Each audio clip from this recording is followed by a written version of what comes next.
Chapter 22, Diligence and Perseverance. Satisfaction in tasks completed. Children frequently begin a piece of work with enthusiasm, but becoming perplexed or wearied with it, they wish to change and take hold of something new. Thus they may take hold of several things, meet with a little discouragement, and give them up, and so they pass from one thing to another, perfecting nothing. Parents should not allow the love of change to control their children. They should not be so much engaged with other things that they will have no time to patiently discipline the developing minds. A few words of encouragement or a little help at the right time may carry them over their trouble and discouragement, and the satisfaction they will derive from seeing the task completed that they undertook will stimulate them to greater exertion. Many children, for want of words of encouragement and a little assistance in their efforts, become disheartened and change from one thing to another. And they carry this sad defect with them in mature life. They fail to make a success of anything they engage in, for they have not been taught to persevere under discouraging circumstances. Thus the entire lifetime of many proves a failure because they did not have correct discipline when young. The education received in childhood and youth affects their entire business career and mature life, and their religious experience bears a corresponding stamp. Habits of indolence are carried into later life. Children who have been petted and waited upon always expect it, and if their expectations are not met, they are disappointed and discouraged.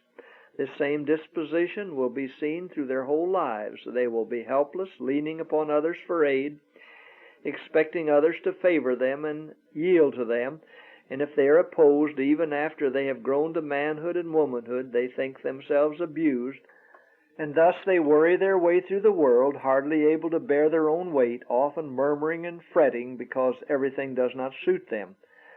Develop habits of thoroughness and dispatch.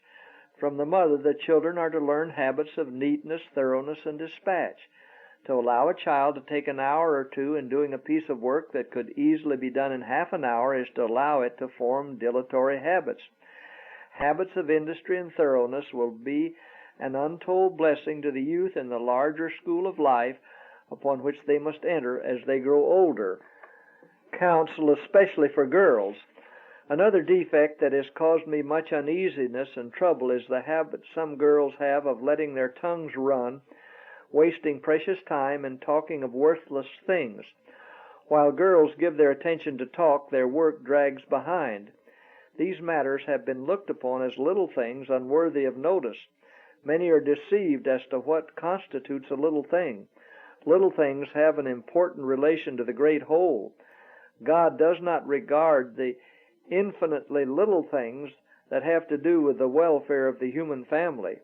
Importance of little things. Never underrate the importance of little things. Little things supply the actual discipline of life.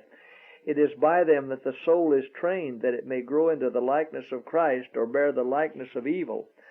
God help us to cultivate habits of thought, word, look, and action that will testify to all about us that we have been with Jesus and learned of Him.